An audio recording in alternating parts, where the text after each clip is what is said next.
The yellow school bus rolled through morning fog, its wheels crunching over fallen pine needles.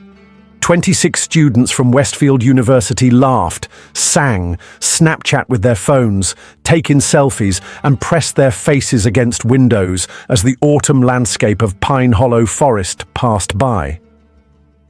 Professor Aldridge checked his clipboard one final time, all present for the annual Outdoor Adventure Club trip. What began as a 3-day escape from campus life would become the region's most baffling disappearance case. No one noticed the figures watching from between the trees as the bus penetrated deeper into the forest. No one felt the weight of ancient eyes following their every move. 26 students, along with their professor. They were never seen again. No distress calls, no wreckage, no signs of struggle. Just silence. Search teams combed the forest for weeks. Drones, dogs, helicopters. Nothing. It was like the bus had been swallowed whole. Eventually, the headlines faded. The case went cold. People moved on until last week. Pine Hollow Forest spans over 200,000 acres of dense woodland, crystal lakes, and jagged cliffs. Local residents have long whispered about its peculiarities, how compass needles spin without reason, how hikers claim to walk in straight lines only to find themselves back where they started. The indigenous people who once inhabited the area called it the forest that listens, believing the trees themselves possessed consciousness. Scientists dismiss such tales as folklore born from the forest's unusual atmospheric conditions and magnetic anomalies. 14 months after 26 young lives vanished without explanation, 3 hikers ventured off-trail, drawn by what they later described as a strange pull. What they discovered buried beneath moss and vines would rewrite the narrative of a tragedy the public had begun to forget. A rusted school bus, its windows shattered, containing 26 carefully arranged stones, each bearing a name. Above them, a message scrawled in black. We waited. Have you ever felt that sensation in the woods, that crawling feeling across your skin, that certainty you're being observed? What if those instincts were trying to warn you about something ancient and patient hiding just beyond your perception? What waits in the silent spaces between the trees of Pine Hollow Forest? And more disturbing still, what happens when it decides you belong to it? Westfield University stood proud on its hilltop perch, its red brick buildings and sprawling quads home to over 15,000 students. Founded in 1887, the institution had earned respect for its academic rigor and thriving campus culture. Among its 50-plus student organizations, the Outdoor Adventure Club had grown from a handful of hiking enthusiasts to over 100 members who craved fresh air and wilderness challenges. Professor Richard Aldridge, a geology professor with a salt and pepper beard and weathered hands, had advised the club for 15 years. His calm demeanor and extensive knowledge of natural landscapes made him the perfect guide and mentor. Among the 26 students preparing for the October trip to Pine Hollow, 4 stood out. Lena Novak, the club president, organized every detail with precision, a pre-med student whose methodical mind kept the group functioning. Malik Washington, a photography major, documented each trip with an artist's eye, his camera always at the ready. Priya Patel, studying environmental science, possessed an encyclopedic knowledge of forest ecosystems, and Theo Blackwood, a quiet philosophy major, joined for the first time, drawn by what he called the profound silence of nature. The weeks before departure buzzed with activity. Students collected supplies, checked equipment, and planned meals. Maps were studied, routes confirmed, and weather forecasts analyzed obsessively. This will be the best trip yet, Lena announced during their final meeting, unaware of how prophetic her words would become. None noticed how Professor Aldridge's hand trembled slightly, as he distributed the permission forms. None caught his lingering glance toward the forest visible through the classroom window. None heard him whisper, "The forest feels different this year," as he packed his office that evening. None realized this would be their final gathering on campus. Friday morning arrived with golden autumn sunshine streaming across campus. Parents hugged their children goodbye, offering last-minute advice and extra snacks. The parking lot hummed with activity. Students loading duffel bags, tents and coolers into the bus's storage compartment. Professor Aldridge stood clipboard in hand, checking each name. "Weather forecast shows clear skies all weekend," he announced, smiling at the cheers from the group. The 5-hour drive transformed from quiet morning yawns to boisterous sing-alongs as the bus wound through country roads. Malik captured footage of rolling hills giving way to thickening forest.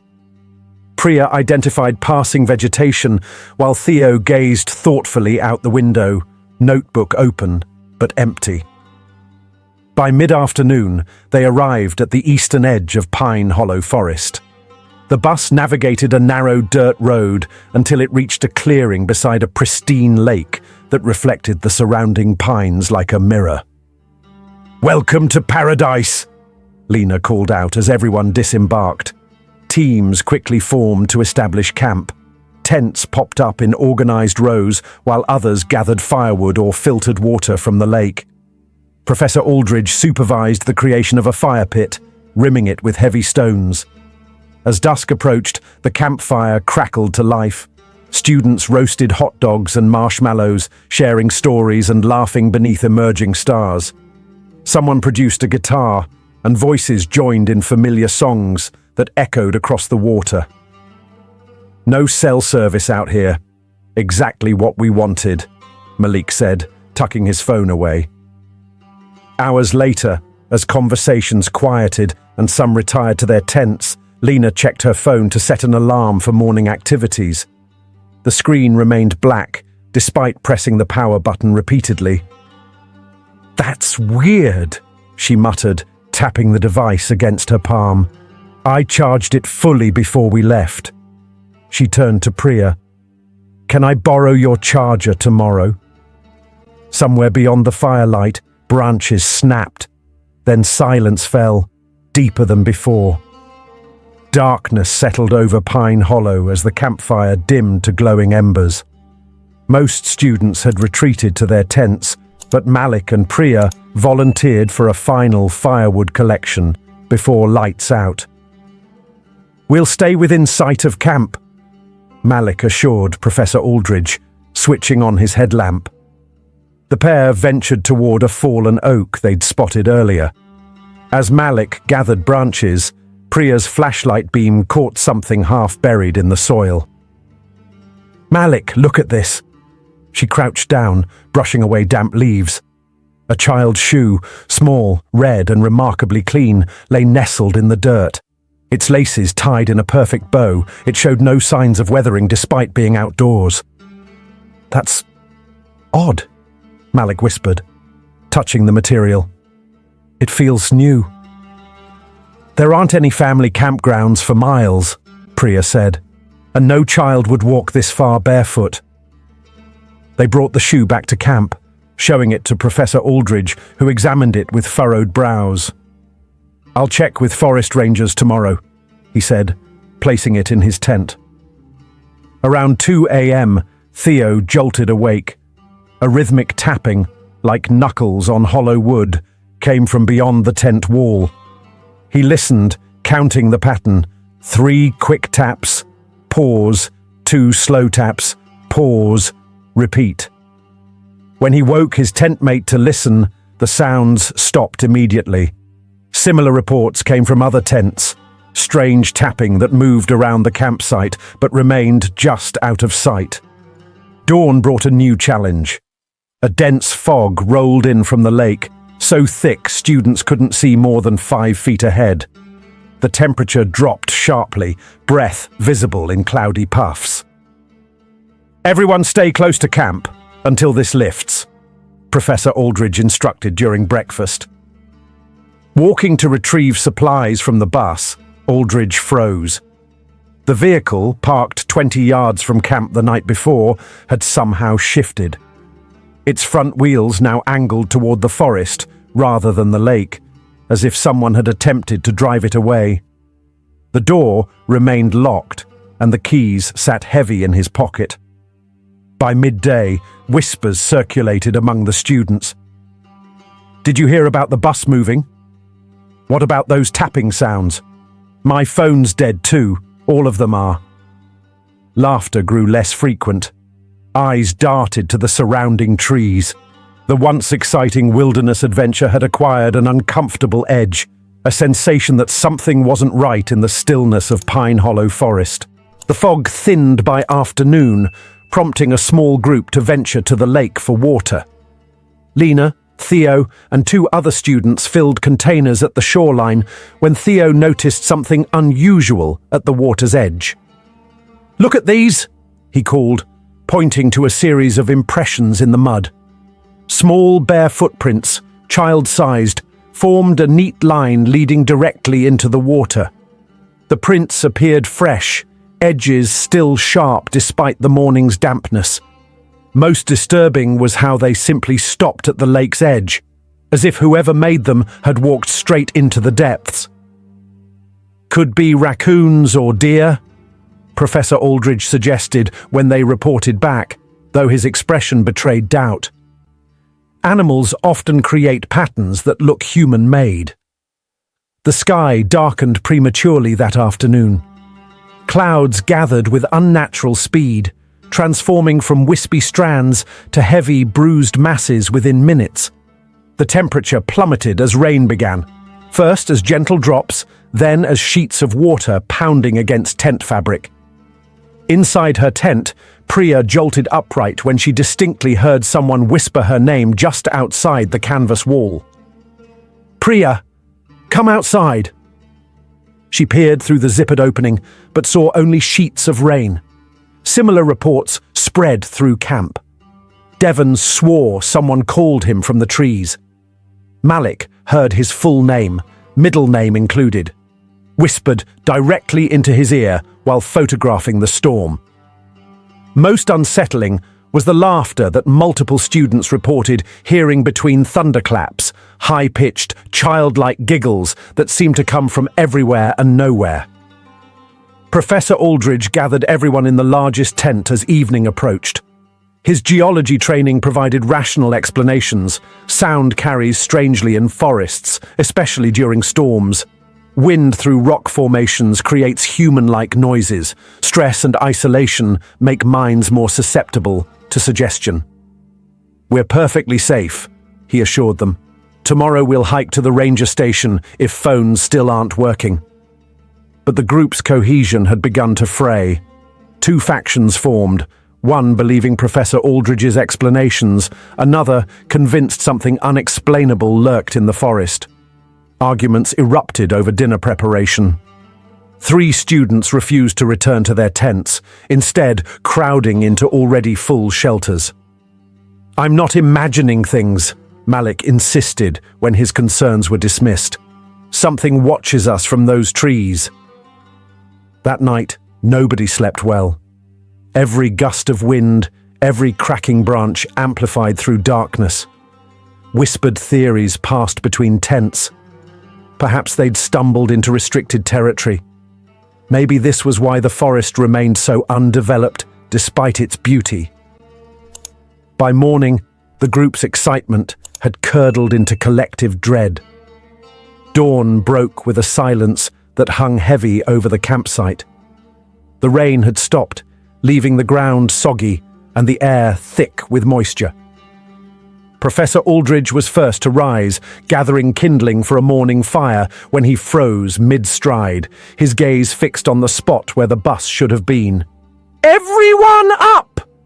Now!" he shouted, voice cracking. Students emerged from tents, rubbing sleep from their eyes, falling silent as they processed the impossible scene. The bus was gone. Deep tire tracks led from where it had been parked, cutting through mud before disappearing into thick undergrowth. as if the vehicle had driven itself into the depths of the forest. "Could someone have stolen it?" Lena asked, her voice small. Professor Aldridge held up the keys, still in his possession. "That's not possible." Panic rippled through the group. All attempts to contact the outside world failed. 26 phones dead. The radio Professor Aldridge brought produced only static across all frequencies. Even Malik's satellite GPS device displayed nothing but error messages. The forest, once merely their destination, morphed into their cage. The pines seemed taller, the spaces between trees darker. Morning light filtered strangely through branches, casting unfamiliar patterns on the ground. "We need to stay organized," Professor Aldridge announced, his academic authority steadying the group momentarily. "We have enough food for 3 days if we ration carefully. Water we can filter from the lake. By tomorrow, the university will realize we haven't returned and send help." They established a buddy system. No one would wander alone, even to gather wood or use the makeshift bathroom area. Supply inventory was conducted and divided evenly. Watches were set for day and night. Despite these precautions, the feeling of being observed intensified. Around midday, Devon pointed frantically toward a gap between distant trees. "I saw someone watching us, pale, thin, just standing there." Others reported similar sightings, movement at the periphery of vision, tall, gaunt figures that vanished when directly approached, small shadows darting between bushes too quickly for human movement. "The mind plays tricks when we're stressed," Professor Aldridge explained, though his voice lacked conviction. That night, they built the fire larger than necessary, a flaming barrier against whatever waited beyond the light's reach. 7 days into their unexpected stay, supplies dwindled faster than anticipated. The morning began with misty rain and ended their stored water. Theo volunteered to refill containers at the lake. "I'll be quick," he assured Lena, fastening his jacket against the drizzle. 10 minutes tops." She nodded, watching him collect the empty bottles. "Take Malik with you. He's resting. Bad headache. The lake's only 50 yards away." Theo replied, "I can see it from here." With reluctant approval from Professor Aldridge, Theo departed alone, empty containers dangling from his fingers. The group continued morning tasks, only realizing something was wrong when 20 minutes passed without his return. Professor Aldridge organized an immediate search. 4 teams of 3 spread outward from camp, while others remained behind in case Theo returned. They called his name, voices swallowed by dense forest and light rain. Near the shoreline, Priya discovered a single muddy footprint, definitely Theo's boot, pointed toward the water. None led away. The water bottles lay scattered nearby, untouched. "It's like he simply vanished," she whispered. The search continued until darkness forced them back to camp. Theo's absence hung over the group like the persistent fog. That night, voices rose in accusation. "You shouldn't have let him go alone," Devon snapped at Professor Aldridge. "Maybe he just ran," Malik suggested. "Found a path out and took it without telling anyone." Others proposed darker theories. Theo had accidentally drowned in the lake. He'd been attacked by wildlife. He'd wandered off, disoriented by hunger. A few students whispered more disturbing possibilities, that whatever had been watching from the trees had claimed him, that the child's shoe and footprints were connected to his disappearance. Trust dissolved rapidly. Students began hoarding food rather than sharing. 3 refused to participate in firewood collection, claiming it was too dangerous. Others accused Theo's closer friends of hiding information about his plans. Professor Aldridge's authority diminished with each passing hour. The emergency protocols he'd established seemed hollow against the reality that one of them had simply ceased to exist between one moment and the next. "We need to stick together," he insisted during a group meeting that devolved into shouting. But togetherness had become an illusion. Even sitting shoulder to shoulder around the fire, each felt profoundly alone in the watchful forest. The 10th day brought fresh horror. Devon never emerged from his tent in the morning. Inside, his sleeping bag lay empty, the back wall of the tent slashed open from within, a jagged tear like someone had frantically cut their way out. No blood, no signs of struggle, simply absence where a person should have been. Before the group could process this loss, Priya disappeared while gathering kindling just 20 yards from camp. The search revealed nothing except a perfect circle of small stones arranged on the ground where she was last seen. That evening, despite implementing a 3-person buddy system, Malik vanished during a bathroom break. His 2 companions swore he had been between them, then simply wasn't.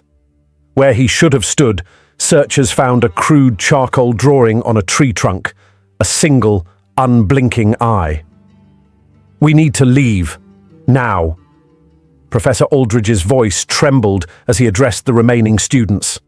"Pack only essentials. We're hiking out at first light." Dawn revealed how trapped they truly were. 3 separate groups attempted to navigate out of Pine Hollow using different strategies.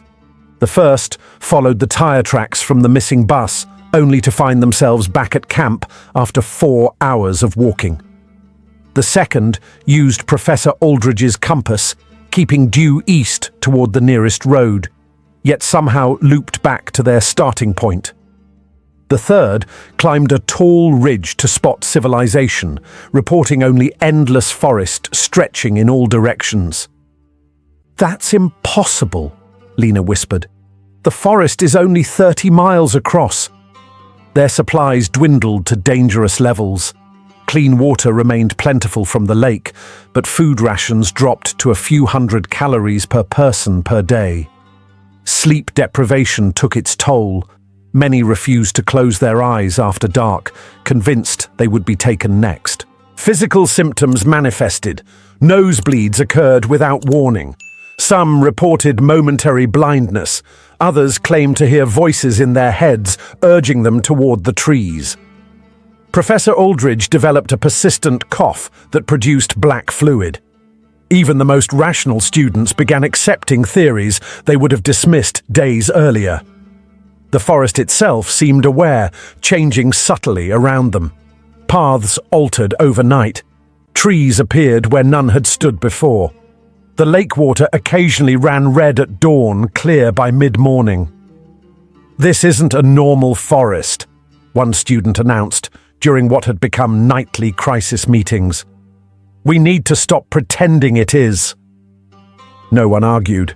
The evidence had become too overwhelming to deny. On the 14th day, the remaining students huddled in just 3 tents, too afraid to spread out further. Morning revealed another 5 students missing, gone without sound or struggle during the night. Professor Aldridge called everyone together. "We need to document what's happening. Write down everything you've experienced." Notebooks filled with accounts of phenomena no scientific framework could explain. Lena recorded how she woke to find herself sleepwalking toward the tree line. Another student described voices calling from beneath the lake's surface. That evening, Professor Aldridge left his tent to check the perimeter one final time. He never returned. The next morning, search parties from adjacent campsites found only an abandoned camp. Sleeping bags lay open as if recently used. A pot of water still hung above cold ashes. Backpacks remained with personal belongings untouched. Near the fire pit lay a notebook open to a final entry, written in handwriting identified later as belonging to Professor Aldridge. "We are not alone. They've been here all along, watching from between moments. The forest doesn't just contain them, it is them."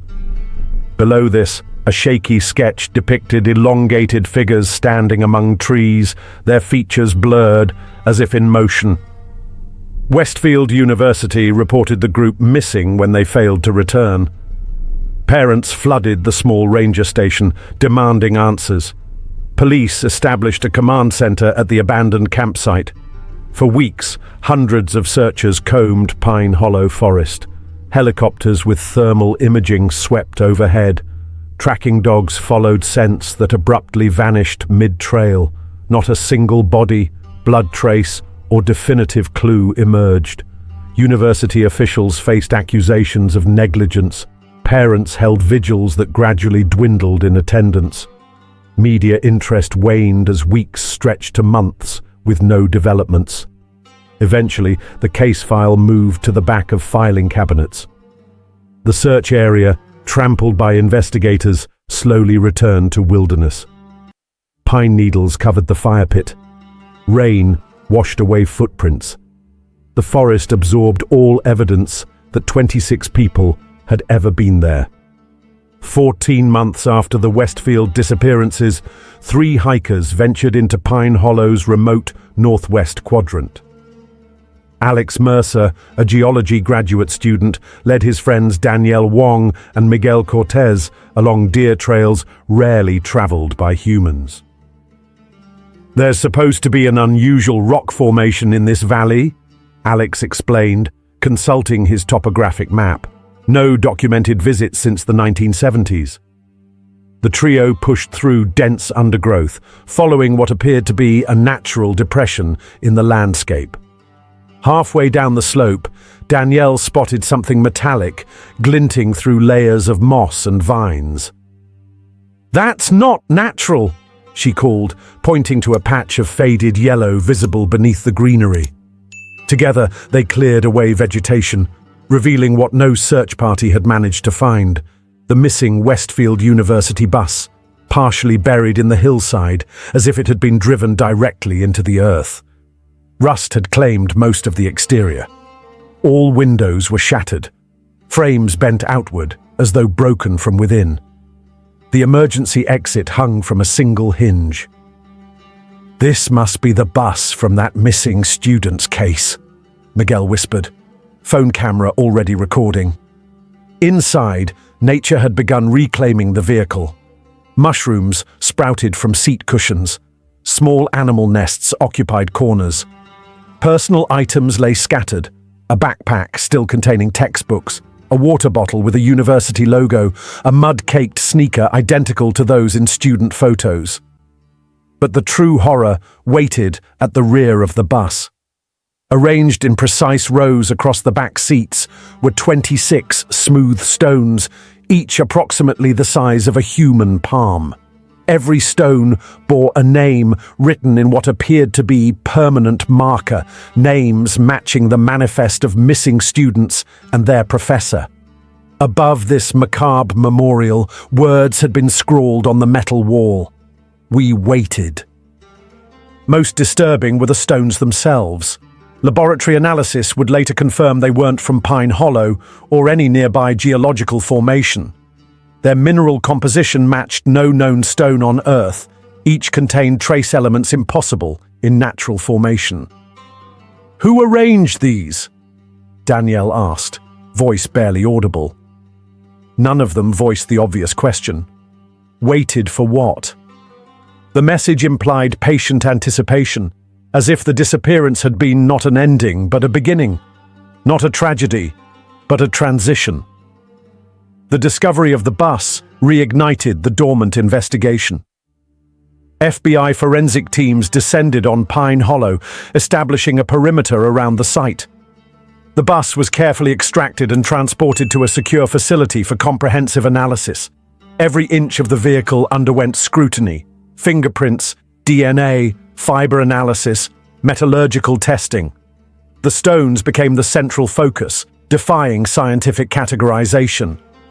When subjected to dating methods, they produced contradictory results, simultaneously suggesting they were both recently formed and impossibly ancient.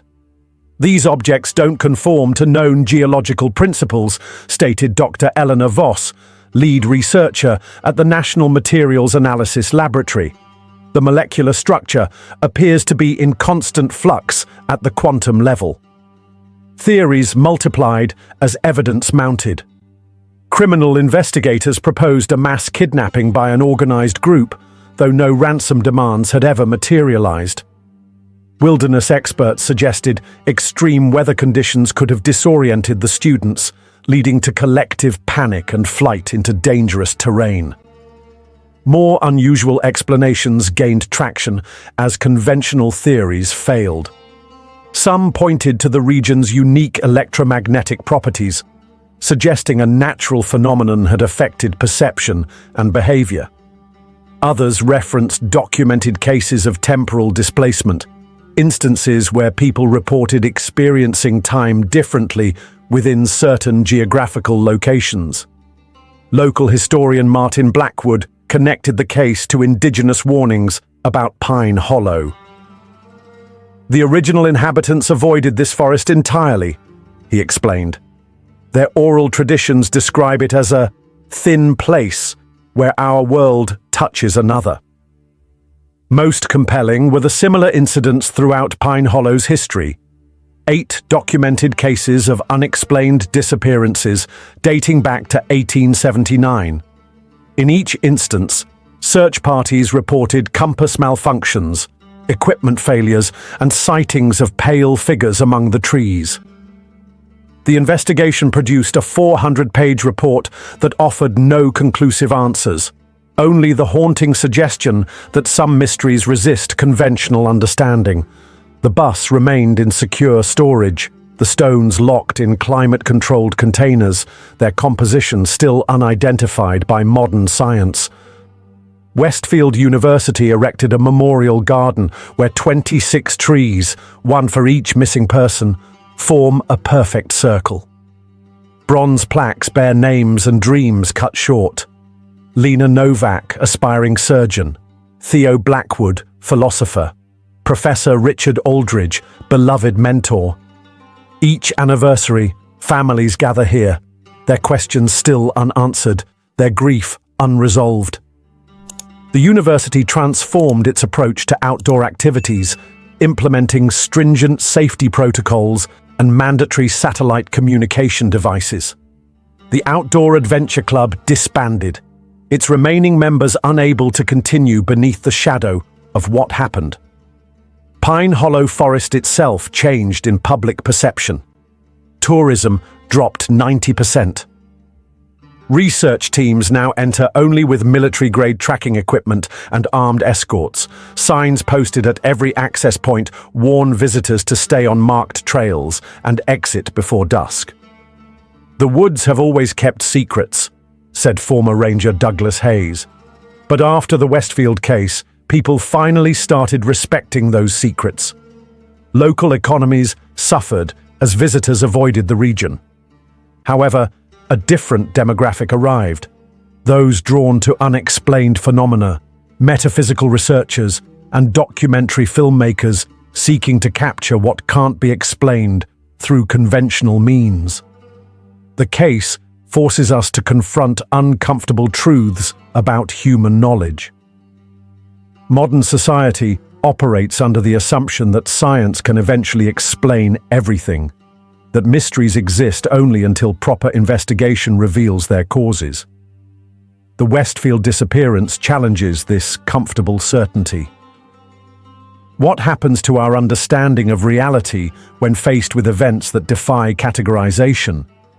What does it mean when 26 people can simply vanish, leaving behind only cryptic messages and impossible stones?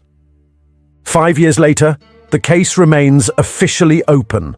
Families still search for closure. Investigators still review evidence. And somewhere in Pine Hollow Forest, between ancient trees and silent shadows, 26 stones continue their impossible atomic dance, holding answers that remain just beyond our grasp. Have you ever walked through the woods and felt unseen eyes following your every move? That cold sensation crawling up your spine when you're completely alone? Or are you?